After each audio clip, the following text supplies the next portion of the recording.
पनौती बहू।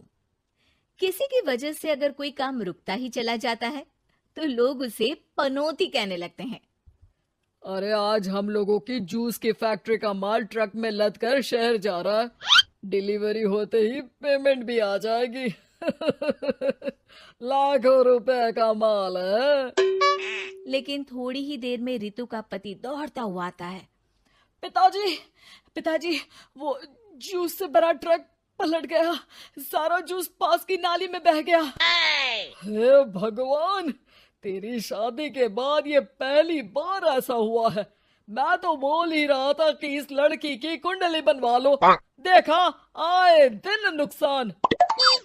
बेचारी रितु पर्दे के पीछे से ससुर की बात सुन रही थी, लेकिन करती भी तो क्या, कहती भी तो क्या। अरे रितु, क्यों उदास होती हो? मुझे भरोसा है तुम ही मेरे घर की लक्ष्मी हो। आई आई आई आई आई आई! अरे मेरे पैर में चोट लग गई है रितु, जरा चल डॉक्टर को दिखाते हैं। रितु सास के साथ डॉक्टर के घर जा ही रही होती है कि उसका पैर फंस जाता है और वो सास पर गिर जाती है। हाय रे, पहले से पैर टूटा था, अब ऊपर से मेरे ऊपर गिर गई। हे भगवान, उठा ले मुझे भगवान। आये, आये, आये, कोई उठाओ तो मुझे। हाँ सासू माँ, लाइए हाथ दीजिए, यहाँ बैठिए, मैं पानी लेकर आती हूँ। अरे अब तो डॉक्टर भी चला गया होगा। अरे इस लड़की के कारण पता नहीं मैं अपने पैरों पर खड़ी भी हो पाऊंगी कि नहीं। माँ, बहुत घबराहट हो रही है। कल मेरी अपनी खुद की फैक्ट्री शुरू होने वाली है। पता नहीं कैसा रहेगा मेरे लिए बिजनेस। अरे क्यों नहीं बेटा, अच्छा होगा। इतनी लगन और मेहनत जो की है तूने, बस तेरी बीवी का मनहूस साया ना पड़े।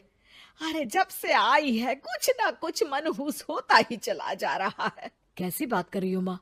एक तो वो अपना घर परिवार छोड़कर हमारे लिए यहाँ आई है, और तुम हो कि। दिन बीतते हैं और एक दिन। निकल इस घर से, मैं कहती हूँ निकल। जब से यह लड़की मेरे घर की बहू बनी है, हर जगह घाटा, हर जगह नुकसान। कभी सास का पैर टूट रहा है तो कभी जूस का ट्रक ही गिर जा रहा है। अरे अब तो हद ही हो गई। मेरे बेटे का इतना भारी एक्सीडेंट कि वो कोमा में चला गया। वो तो शुक्र है कि जान बच गई। नहीं नहीं, हम ऐसी लड़की को अपने घर में रख ही नहीं सकते। अब तो रितु को भी लगने लगता है कि वो मनहूस है। वो चुपचाप घर छोड़कर निकल जाती है। चलते चलते रितु एक जंगल में झोपड़ी में पहुंच जाती है, जहां एक साधु तपस्या कर रहे होते हैं। आ गए बेटी, क्यों परेशान होती है? ये तो जीवन का नियम है। इंसान हमेशा नकारात्मक चीजों को ही सुनता, देखता और समझता है। किसी की अच्छाई उसे नजर ही नहीं आती। आपने मुझे बेटी कहा है तो शरण भी दे दीजिए बाबा।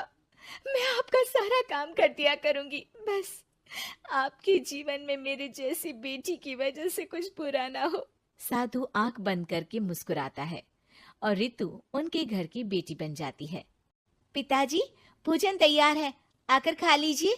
बेटा, जो भोजन तूने बनाया है उसमें सांप का जहर है, वो खाकर मैं मर सकता हूँ।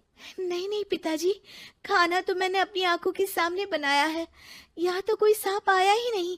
ठीक है, फिर ला मैं खा लेता हूँ। साधु खाना खाने जाता ही है कि खाना रितु के हाथ से गिर जाता है और वो खाना बिल्ली खा जाती है। बिल्ली उस खाने को खाती ही मर जाती है। नहीं पिताजी, मैंने खाने में जहर नहीं मिलाया। मुझे इस बात का पता नहीं पिताजी। मैं ये बात जानता हूँ। खाने में जहर का मिलना और इस खाने का गिरना, ये तो पहले से ही तय था। इसमें तुमने कुछ नहीं किया है बेटी। रितु समझ नहीं पाती कि क्या हो रहा है। वो रोने लगती है और साधु को अपनी सारी कहानी सुना देती है कि कैसे उसके ससुराल वालों ने उसे पनौती मान लिया था। साधु मुस्कुराकर कहता है, बेटी, क्या चाहती हो तुम? क्या तुम जीवन भर यहाँ रहना चाहती हो या फिर अपने ससुराल जाना चाहती हो? पिताजी, मैं ससुराल जाना चाहती हूँ क्योंकि वहां मेरी जरूरत है। मैं चाहती हूँ कि मेरे ससुराल वाले मुझे पनौती यानी कि मनहूस ना समझे। उन लोगों को पता चले कि मैं उन लोगों का भला ही चाहती हूँ। ठीक है बेटा, ऐसा ही होगा। तो कल मेरे साथ चलना। दोनों अगले दिन रितु के ससुराल जाते हैं, जहाँ साधु के साथ रितु को देखकर सास कहती है, अरे वाह रे करम चली, हम लोगों के घर में तूफान लाकर चैन ना मिला तुझे। जब जादू टोटका करने के लिए ये बाबा बाबा बुलाकर किसी को लेकर आई है। नाना माँ जी, ये तो मेरे धर्म के पिताजी हैं। मुझे ससुराल वापस छोड़ने आए हैं। ये तो बस पिता का धर्म निभा रहे हैं, इन्हें कुछ मत कहिए। वाह जी वाह, 4 महीने बाद आज ही अपने पैरों पर खड़ा हुआ हूँ और ये मनहूस फिर से आ गई। इस बार क्या जान लेके जाएगी? अरे मेरी भी सिर्फ टांग में फ्रैक्चर था, अब ये आ गई है तो पक्का टांग काटनी ही पड़ेगी। हे भगवान, पिछली बार तो जूस का पूरा ट्रक ही पलट गया था, इस बार तो पक्का फैक्ट्री में ताला ही लग जाएगा। रितु के नए साधु पिता सबकी बात गौर से सुन रहे थे। फिर वो बोल पड़ते हैं, मैं आप लोगों को कुछ दिखाना चाहता हूँ। वो साथ में गोला लाए थे। उस गोला में वो सबको कुछ दिखाते हैं। वो दिन दिखाते हैं जब जूस से भरा ट्रक गिरता है। पास के कुछ जानवर उस गिरे जूस को पीते हैं और वहीं मर जाते हैं। देखो, इस जूस में तुम्हारे फैक्ट्री के मैनेजर ने जहर डाला था। अच्छा हुआ वो ट्रक गिरा, वरना पूरा परिवार जीवन भर के लिए जेल में होता। हे भगवान, तब तो न जाने कितने लोगों की मौत हो जाती इस जूस को पीकर। शुक्र है भगवान का, अनहोनी से बचा लिया। और वो दिन देखते हैं जब पति का एक्सीडेंट हुआ था, लेकिन रितु के करवा चौथ के व्रत के कारण वो बच जाता है, वरना तो मृत्यु निश्चित थी। सभी रितु की तरफ देखते हैं। बाबा, मैं तो मनहूस नहीं हूँ। शुक्रिया बाबा, मेरे मन में जीवन भर का बोझ रहता कि मैं इन लोगों के दुख का कारण तो नहीं। नहीं नहीं बेटा, मनहूस तो ईश्वर किसी को नहीं बनाता। हर चीज का एक वक्त होता है और जो होना है वो तो होता ही है। मुझे माफ कर दे बहू, तू तो इस घर की लक्ष्मी है, रक्षक भी है। हम लोगों को माफ कर दे बेटा। रितु को ससुराल में छोड़ बाबा वापस चले जाते हैं।